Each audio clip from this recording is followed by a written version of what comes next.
Hello and welcome to the Swine Disease Report number 89. This is the report who covered the findings from June 2025. My name is Guilherme here from the SDRS studio. Hello, my name is Giovanni Trevisan at SDRS. Hello, Daniel Linhares also with the SDRS team. And today we have the pleasure here to have Dr. Nikolai Weber join the SDRS podcast. Dr. Weber got his DVM in the veterinary medicine at the University of Copenhagen. And since then, he has worked in the Danish pig industry as a veterinary pig practitioner for 7 years and as a researcher at the University of Copenhagen, completing his PhD in porcine intestinal disease complex in 2017.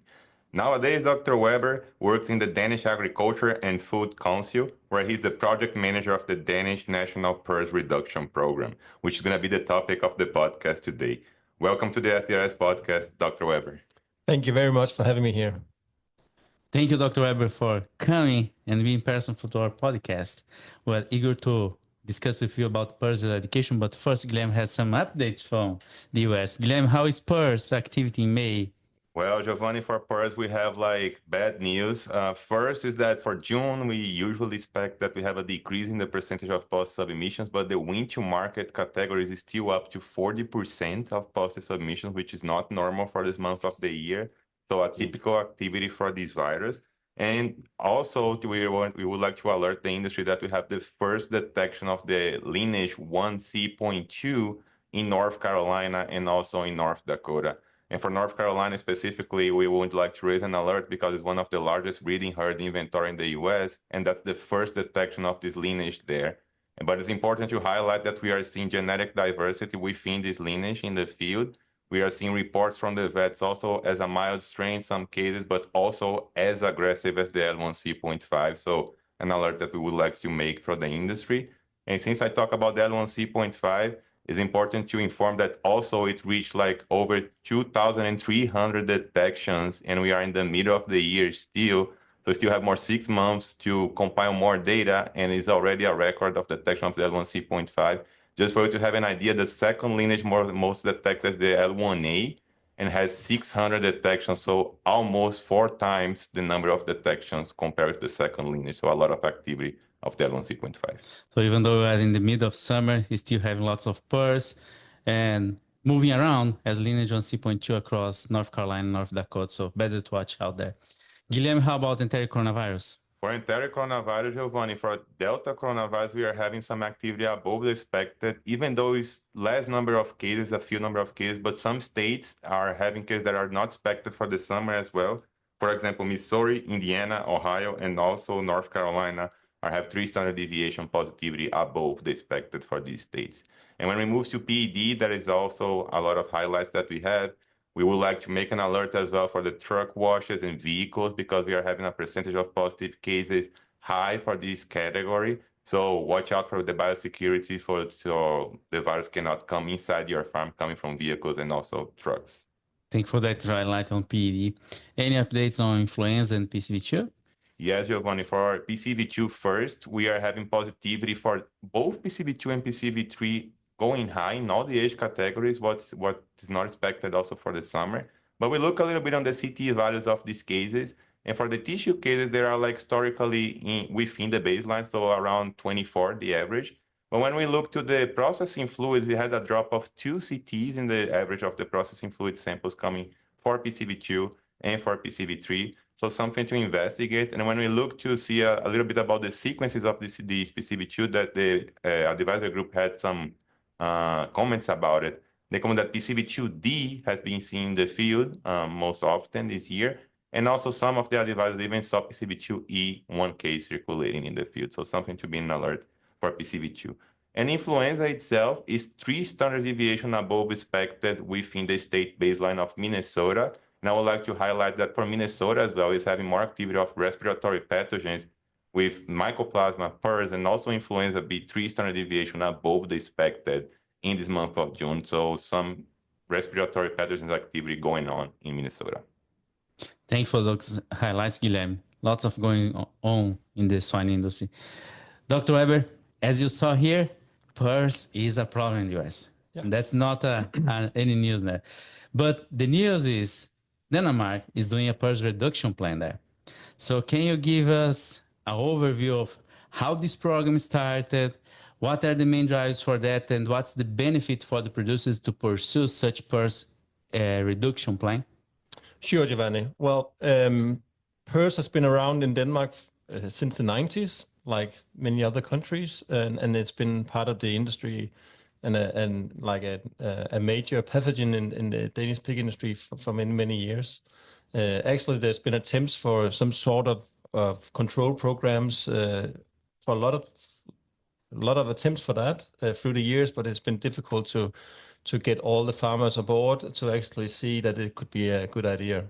But what happened here for some years ago, we saw some new, more violent strains in our pig industry that actually was sort of the spark that made it possible for the key stakeholders to get together. So the pig producers, the organization behind the pig producers, the veterinarians associations, our veterinary health authorities, and also the slaughter companies, they got together and they found a common interest in controlling the PRRS in Denmark. And those four partners actually developed the strategy that now are being implemented in Denmark. Well, that's great. It's a multiple approach between all the stakeholders. And what's the benefit there? Well, the overall goal in this strategy is we have several goals actually, but you could say first of all the interest of the economy. We want to mitigate the fluctuations that we experience in the production when you have the outbreaks of PRRS. Better control of PRRS, less outbreaks, less fluctuations, a better economy for the producers, of course. And then on the side effects, you can say for that there's a big pressure on reducing the antibiotics in this part of the world, in Northern Europe, and we hope that we can see the benefits of a better virus control spilling over and then having a better control of some of the other infections. And of course, there's a welfare issue as well, meaning more healthy pigs, a better welfare. So those are the benefits that we're going for. And you can say on top of that, in Europe, pigs are being traded across the border as well. And of course, there's a value of producing PRRS negative piglets when you have to go to the export market as well. So there are several things that can motivate the farmers for PRRS elimination. And Dr. Weber, follow up there, like a program of this magnitude, like a national level program, like what was the testing strategy like to see that which farms are negative, which farms are positive, and how do you test breeding herds and also growth finishing sites? Can you elaborate for the audience, how was the testing strategy in this program? Before we had the reduction program, the reduction program was launched in 2022. We had the SPF system, so quite a large part of our herds was already enrolled in this health system. And that system was sort of expanded, going from a voluntary system to a mandatory system. So all the herds in Denmark needs to have a serological PRRS status. So everybody's being blood sampled now. Beforehand, we had good information on our sow herds, but very poor information from our finishing sites. But now everybody needs to be tested. So the basic for the production level is yearly blood samples for every herd. And then if we go into our nucleus and multiplier herds, they are being tested, serological tested once a month against PRRS, but also for several other SPF diseases. And that's the basic for the classification of PRRS status in Denmark. And just to follow up on that, Dr. Weber, like, do you apply vaccines in this reduction program, like MLV vaccines, and how you distinguish, like, when is a vaccine infection, right? Like, when a vaccine replication or is a wild type virus, for example? Yeah, that's a good question, and I was there's a difference from Denmark to the US, especially here, because if when we talk about the status, it's on the serological level. So when we say negative herds, they are naive. They are actually without antibodies. They are negative. Okay. And then our positive herds, they are positive on a serological positive, meaning we have the antibodies. And therefore, we are not using vaccines at all in these negative herds. Okay. We look into well, at least in the positive farms, we use the vaccines as you guys do when you need to gain control or stabilizing sow herds. We use the MLV vaccines, but the goal is always to go for elimination and thereby stopping the use of vaccines.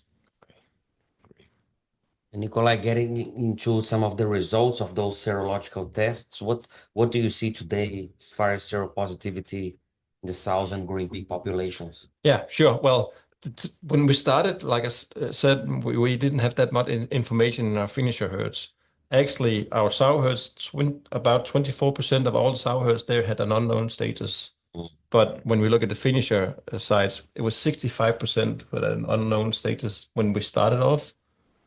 So the first part of this program was actually to do a lot of testing to get the correct status on all the herds, doing the mapping.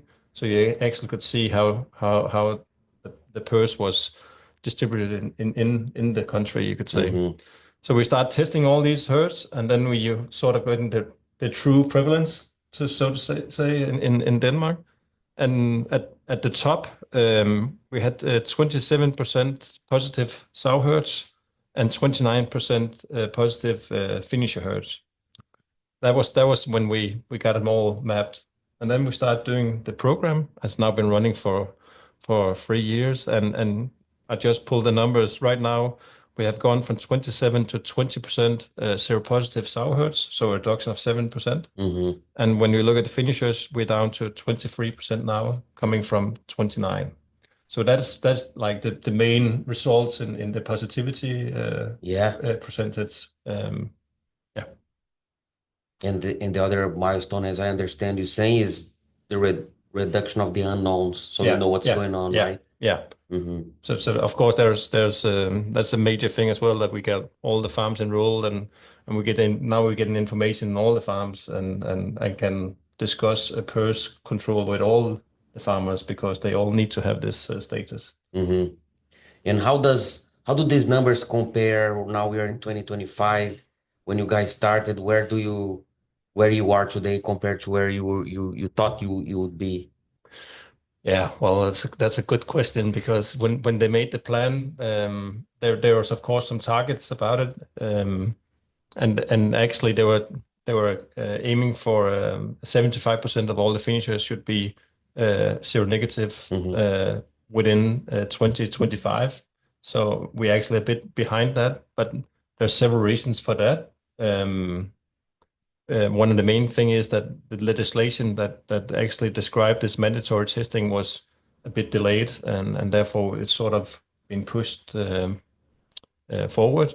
But also it's not all good news. We also have some areas where we have some setbacks, and we have some herds being eliminated for PRRS, and then we have the infection again, and still have some difficulties about gaining full control in some areas of the country. But still making some good progress. You say that you're behind, but not too far. No, that's true. Yeah.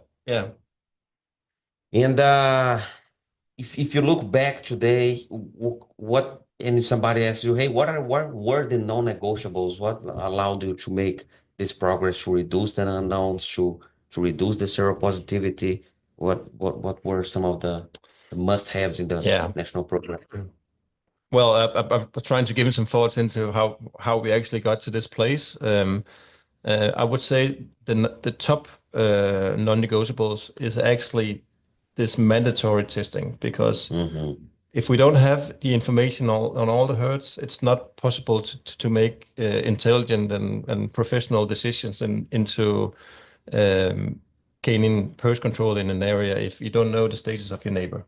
So that's the key, and that's why some of the attempts that I talked about early on, that were trying to make some elimination programs in Denmark, we didn't have the legislation for that. But now we got our veterinary authorities who's actually making the law saying you need to test. And on that basis, we can start moving on about gaining control, because everybody needs to be part of the program. So that's number one, I would say. That could be done in other ways than we did in Denmark. If you have some sort of agreement with farmers and agreeing upon that we have these rules, you can do it, but everybody needs to assign for it. That's number one. And number two, I would say, is data sharing. Sharing of health data has been a major thing for us in Denmark.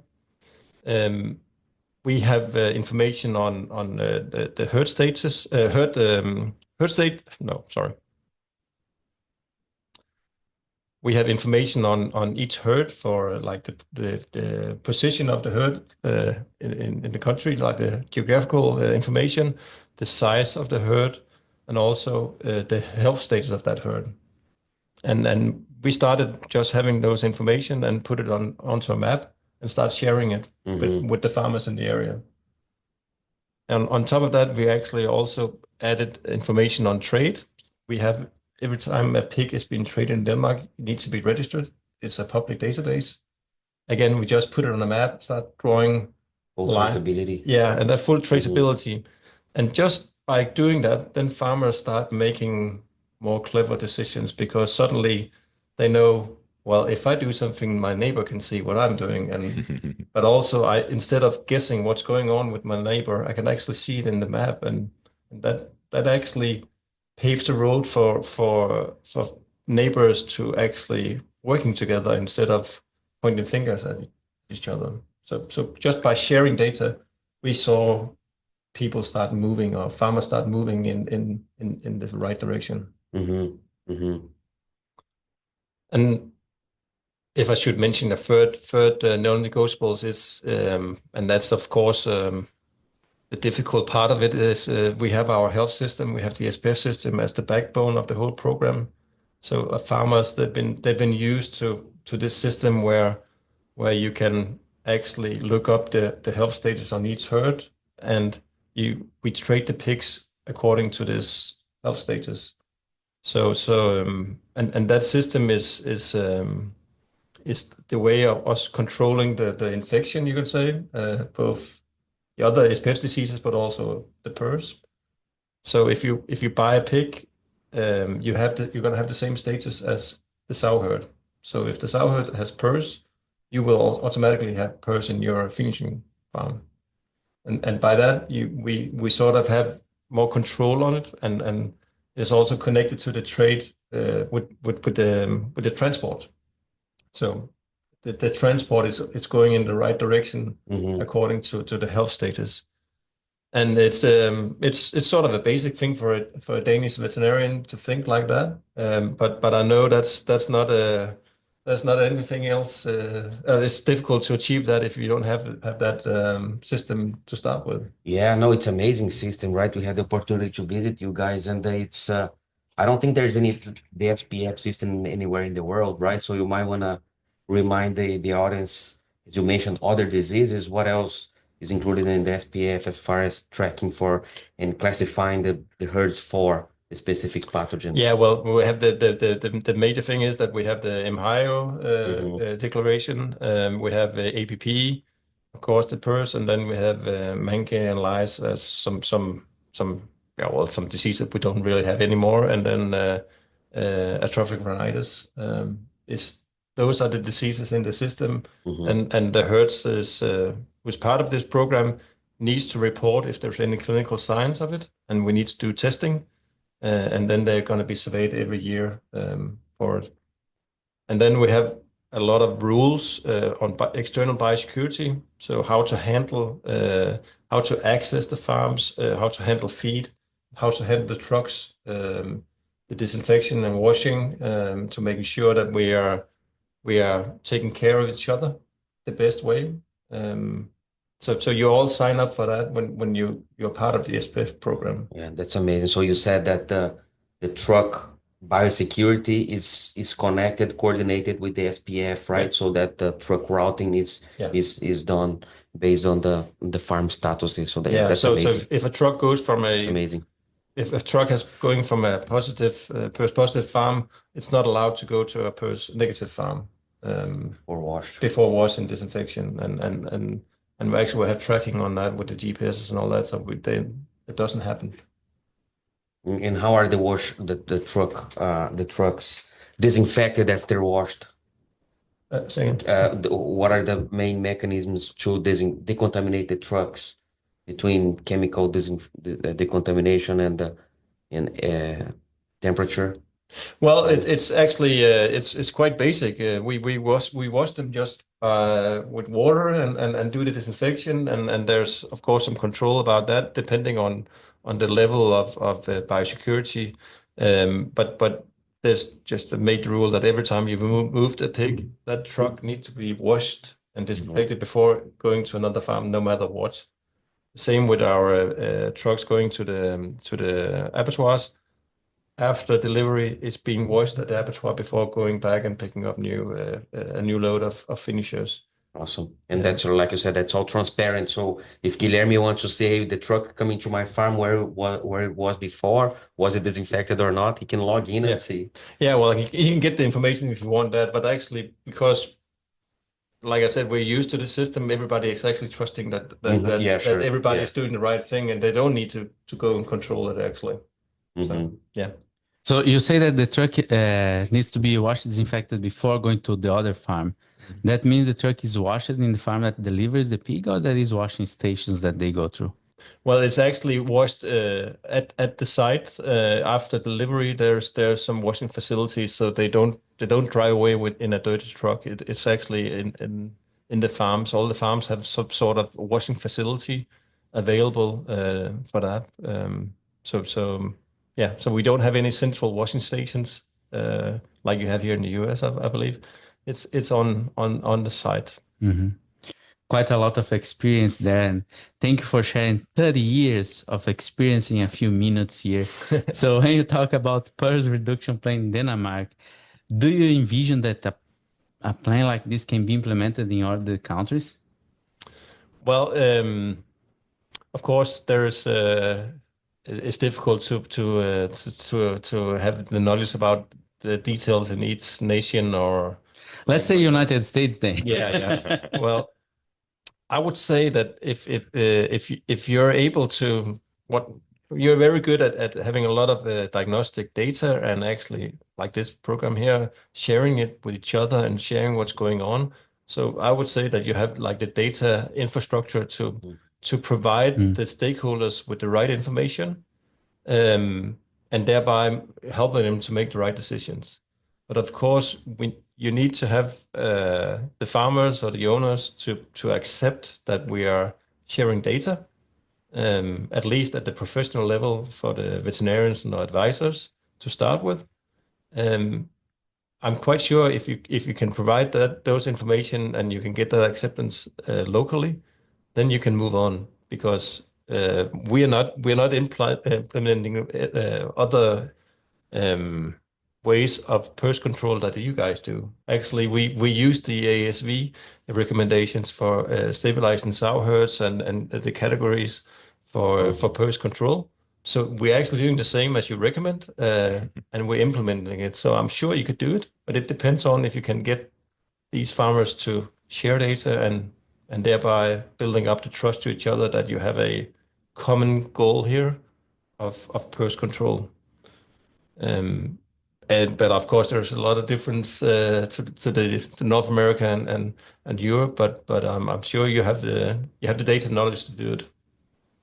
Thank you for sharing. All right. That's great. And one follow-up question is, who are the main drivers down in the field to get the project going? Yeah, that's again a very good question, Daniel. I would say it's twofold. First of all, we need these motivated farmers. We can see if the farmers are motivated and they have a good collaboration locally, then we see a very swift reduction of PRRS, because they're making decisions and actually executing what they are deciding. So that's of course very important. But for the whole organization has been based on a very central administration. So the Danish Agriculture and Food Council is in the middle where I'm working, and we're just appointing local PRRS leaders in these PRRS regions, because I don't know the local